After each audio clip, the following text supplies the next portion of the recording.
আসসালামু আলাইকুম। একটা কথা আছে না যে আগছে ভাস্কর খাইমে গিরনা, অর্থাৎ আগুন থেকে বাচ্চা গর্তের মধ্যে পড়া আর কি, এরকম মানে এক বিপদ থেকে উঠে আরেক বিপদে গিয়ে পড়া, এই মর্মের কথা আর কি। তো আজকে সারা বিশ্বরে যে ইউরোপিয়ানরা মানে সভ্যতার সবক দিতেছে, যে ইউরোপিয়ানদেরকে মানে বর্তমান বিশ্বে সভ্যতা, জ্ঞান, বিজ্ঞান ইত্যাদির মাপকাঠি মনে করা হয়, সেই ইউরোপিয়ানদের ক্ষেত্রে এই কথাটা খাটে যে তারা এক গর্তে থেকে ওইটা আরেক গর্তে গিয়ে পড়ছে। সাহিত্যিক ভাষায় বলতে গেলে যে ইউরোপিয়ানদের যে জ্ঞান যাত্রা, এটা এক অন্ধকার থেকে অন্য অন্ধকারে জ্ঞান নিমজ্জিত হয়েছে। কিভাবে আসেন এটা আমরা একটু বোঝার চেষ্টা করি। আপনারা জানেন যে ইউরোপিয়ানদের একটা সময় ছিল ডার্ক এজ, মানে তাদের ভাষায় অন্ধকার যুগ।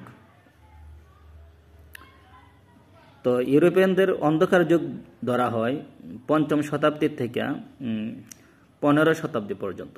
খ্রিস্টীয় ৫ম শতাব্দী থেকে ১৫ শতাব্দী পর্যন্ত যে সময়টা, ওই সময়টাকে ইউরোপিয়ানদের ডার্ক এজ বা অন্ধকার সময় বলা হয়। তো আমরা জানি ৬ষ্ঠ শতাব্দীতে আরবের বুকে ইমান, সভ্যতার সূর্য ইতিমধ্যে উঠে গেছে, যে সূর্যের নাম মুহাম্মদুর রাসূলুল্লাহ সাল্লাল্লাহু আলাইহি ওয়াসাল্লাম। তো যখন আরবের বুকে যখন প্রাচ্যে সভ্যতার আলো ছড়াইছে, সভ্যতার সূর্য উদয় হয়েছে, ঠিক একই সময়ে ইউরোপিয়ানরা অজ্ঞতার আধারে ডোবা, যে সময়টাকে তারা নিজেরাই ডার্ক এজ বলে।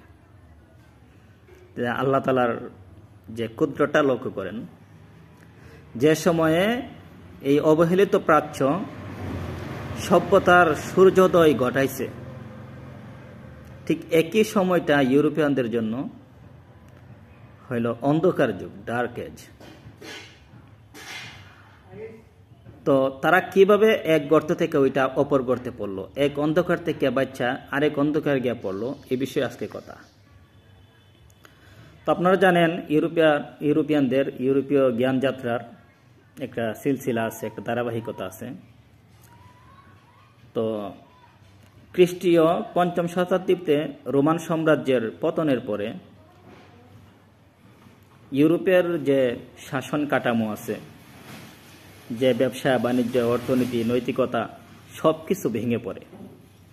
মানে এমনভাবে ভেঙে পড়ে ইউরোপ, যে ওই সময়টাকে তারা নিজেরাই ডার্ক এজ বা অন্ধকার যুগ বলে। তো তাদের এই ডার্ক এজ, অন্ধকার যুগটা খ্রিস্টীয় ৫ম শতাব্দী থেকে নিয়ে ১৫ শতাব্দী পর্যন্ত প্রায় ১০০০ বছর পর্যন্ত বিদ্যমান ছিল। ১০০০ বছর ইউরোপিয়ানরা অসভ্যতা, নোংরামি, অনৈতিকতা, অশাসন, মানে যত ধরনের খারাপ মানে কি আছে, বিষয় আছে, এগুলির মধ্যে তারা ডুবেছিল ১০০০ বছর পর্যন্ত। এর সমান্তরালে ইউরোপটা যখন সকল ধরনের সভ্যতার সূচকগুলিরে মানে ভাঙ্গা ছইরা অসভ্যতার পূর্ণ শিখরে, ঠিক তখন প্রাচ্যে ইসলাম মানে আলোকিত যুগে আছে, গোল্ডেন এজ আছে। ইউরোপিয়ানদের যেটা ডার্ক এজ, এটাকে এই সময়টা হলো মুসলমানদের গোল্ডেন এজ।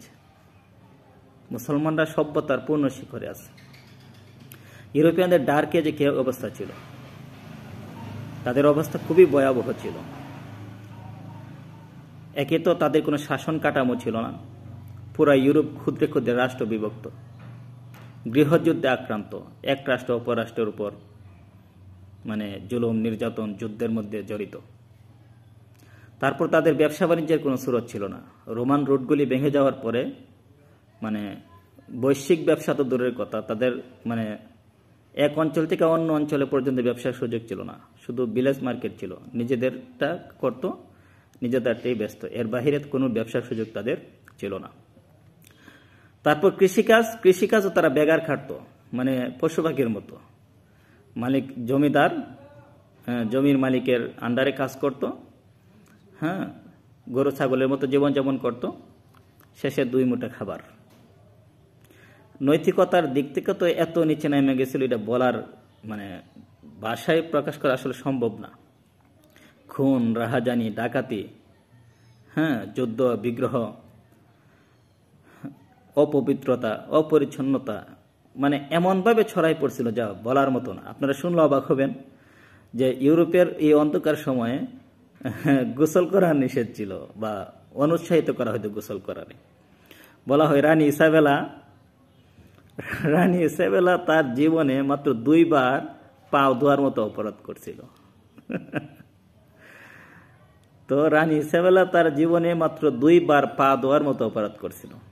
একবার তার বিয়ের সময়, আর একবার কোন সময় আমার সঠিক মনে নেই। তো এই হলো তাদের অবস্থা। তারা পানি লাগাইতো না। ওই পাটা যখন পানির থেকে দূরে থাকে, ইউরোপিয়ানরাও কি থাকতো, পানির থেকে দূরে থাকতো। তাদের বাথরুম ছিল না, গোসলখানা ছিল না, হ্যাঁ, সভ্যতার কোনো কিছু তাদের ভিতর ছিল না। তারপর জ্ঞান বিজ্ঞান, পড়াশোনা করা নিষিদ্ধ, কোনো বিষয়ে চিন্তা ভাবনা করা নিষিদ্ধ, হ্যাঁ, সবকিছুর কর্তৃত্ব ছিল পোপরা। চার্চ যা বলতো, পোপরা যা বলতো তাই শেষ কথা। এমনকি রাজা বাদশারা পর্যন্ত চার্চের মতামতের বাহিরে যেতে পারত না। সকল ধরনের জ্ঞান চর্চা নিষিদ্ধ ছিল। শুধুমাত্র বৈজ্ঞানিক মতামত দেওয়ার কারণে বিভিন্ন বিজ্ঞানীর আগুনে পোড়ায় মারা হয়েছে, যেমন গ্যালিলিও আছে, এরকম অনেকেই আছে। তো এইরকম ভয়াবহ যে অন্ধকার যুগ ইউরোপে নিমজ্জিত ছিল, ঠিক এর সমান্তরালে আমাদের প্রাচ্যে তখন গোল্ডেন এজ চলতেছে, স্বর্ণযুগ চলতেছে। সভ্যতার এমন কোনো দিক বাকি নাই যে দিকে মুসলমানরা মানে তাদের স্বর্ণ শিখরে পৌঁছে নাই। চিকিৎসা, বিজ্ঞান, হ্যাঁ, মতামত দানের ক্ষমতা, তারপর পোশাক পরিচ্ছদ, তারপর পবিত্রতা, পরিচ্ছন্নতা, হ্যাঁ, রাষ্ট্রীয় কাঠামো, ব্যবসা বাণিজ্য, হ্যাঁ, পররাষ্ট্রনীতি, অর্থনীতি, এমন কোনো দিক বাদ নাই যেসব দিকটা মুসলমানরা খেয়েছিল না, সভ্যতার স্বর্ণের শিখরে ছিল না।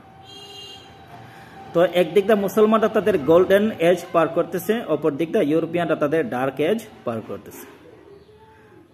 তো তারা যখন দীর্ঘ 1000 বছর পর্যন্ত ডার্ক এজের মধ্যে নিমজ্জিত, অসভ্য ইতর জীবনযাপন করতেছিল, পশু পাখির মতো জীবনযাপন করতেছিল, তখন 1000 বছর পর 15 শতাব্দীর পরে তাদের ভিতর মানে রেনেসাঁস শুরু হয়েছে। তাদের পরিবর্তন দরকার, এই পরিবর্তনের ধারা শুরু হয়েছে। তারা পরিবর্তনের প্রয়োজনীয়তা কি করছে, মানে অনুভব করছে। তো এই যে 15 থেকে 17 শতাব্দী, এই 200-300 বছর, এটা হলো তাদের রেনেসাঁসের সময়। এই সময় তারা তাদের যে পূর্বের যে জ্ঞান, রোমান সভ্যতা, গ্রিক দর্শন, এগুলির তারা আবার কি করছে, নতুনভাবে মানে উজ্জীবিত করছে। তো আপনারা জানলে অবাক হবেন যে নতুনভাবে তারা এই জ্ঞান উজ্জীবিত করতে গিয়া, এই রেনেসাঁস করতে গিয়া তারা সবচেয়ে বেশি উপকৃত হয়েছে মুসলমানদের কাছ থেকে। কারণ মুসলমানরা যদি গ্রিক দর্শনকে বাছায় না রাখতো, তখন ইউরোপের হেরা মানে গ্রিক দর্শনের ধারা কাছে যেতে পারতো না। গ্রিক দর্শনের কোনো কিতাব তারা পাইতো না, পাইলেও তারা পড়তে পারতো না, তার মর্ম উদ্ধার করতে পারতো না। তো গ্রিক দর্শন আবার নতুন করে ইউরোপিয়ানদের কাছে, হ্যাঁ, পাওয়ার মানে সবচেয়ে বড় যে মাধ্যম, এটা ছিল মুসলমান পণ্ডিতদের মাধ্যমে। তো মুসলমানদের মাধ্যমে তারা কি করছে, রেনেসাঁস শুরু করছে। যদিও চোরের দলে পরবর্তীতে মুসলমানদের সকল অবদান তারা কি করছে, অস্বীকার করছে। এটা হলো ভিন্ন কথা। তো দীর্ঘ 300 বছর পর্যন্ত রেনেসাঁস চলছে। তারপর আসলো এনলাইটেনমেন্ট, নিজেদেরকে আলোকিত করার সময়। তারা দীর্ঘ 200-300 বছর রেনেসাঁসের মাধ্যমে যে জ্ঞান, যে অভিজ্ঞতা অর্জন করছে, এই জ্ঞান, এই অভিজ্ঞতার মাধ্যমে তারা নিজেদেরকে আলোকায়ন করছে, এনলাইটেনমেন্ট করছে, আলোকায়ন করছে। তো আলোকায়ন মানে কি? আলোকায়ন মানে হইল, হ্যাঁ, চার্চ এবং পোপের যে কর্তৃত্ব তাদের মানে তাদের জীবনের মধ্যে ছড়ায় ছিল, চার্চের যে শক্ত হাত তাদের ঘাড়ের মধ্যে, তাদেরকে শক্তভাবে ধরে রাখছিল, ওই চার্চের এই কর্তৃত্বরে তারা কি করছে? অস্বীকার করছে। কিন্তু দুঃখজনক বিষয় হলো তারা চার্চের কর্তৃত্ব, পোপের কর্তৃত্ব অস্বীকার করতে গিয়া পুরো ধর্মের কর্তৃত্ব অস্বীকার করে বসছে। তারা সেকুলারিজম এবং নাস্তিকতার দিকে ধাবিত হয়েছে।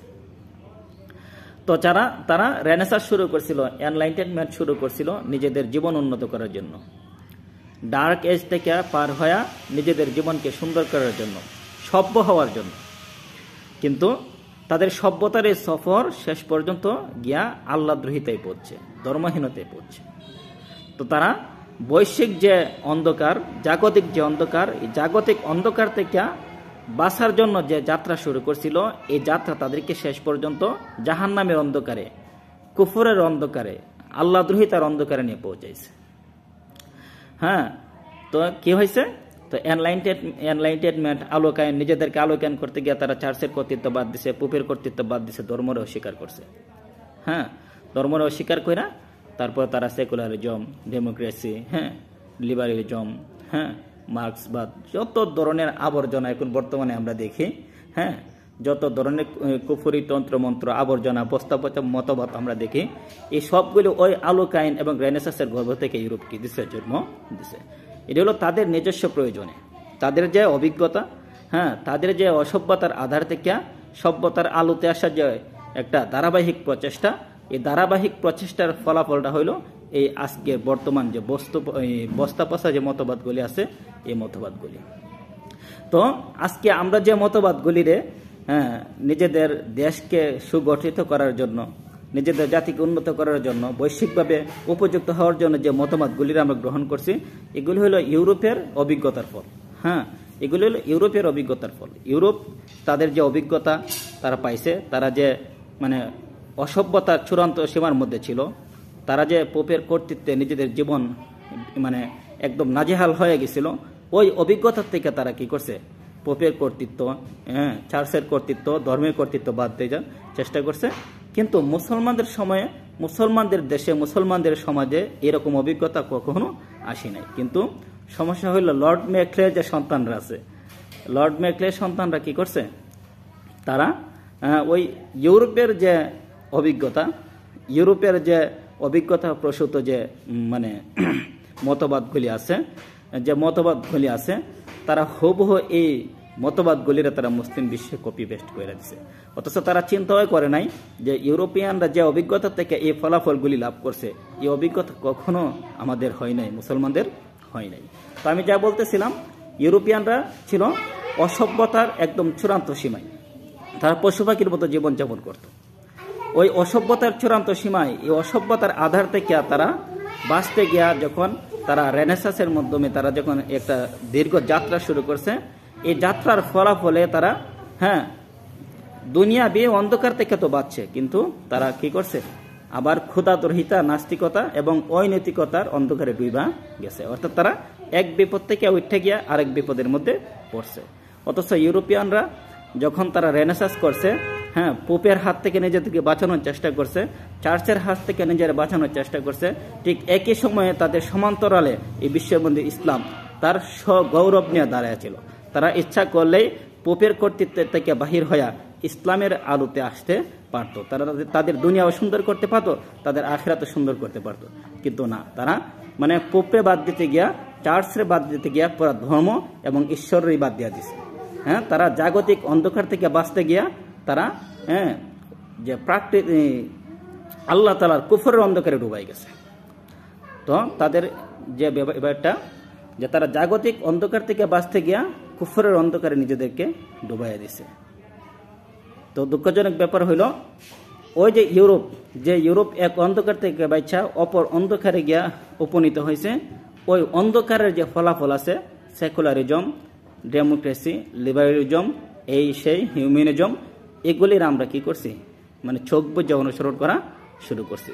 যার ফলাফল হইল ইউরোপিয়ানরা যে সমস্যায় পড়ছে, ইউরোপিয়ানরা যে আধারের মধ্যে আছে, ইউরোপিয়ানরা যে পেরেশানিতে আছে, যে ডিসপ্রেশনের ভিতর আছে, এই সকল ধরনের পেরেশানি, ডিসপ্রেশন, সকল ধরনের সমস্যা এখন আমাদের মধ্যেও আসছে। অথচ এগুলি আমাদের মধ্যে আগে কখনো ছিল না। এটাকে বলে যে আগ সে বাঁচকার খাই মে গিরনা, হ্যাঁ, আগুন থেকে বেছে গিয়া গর্তের মধ্যে পড়া। আল্লাহ তাআলা আমাদেরকে হেদায়েতের পথে অটল রাখুন।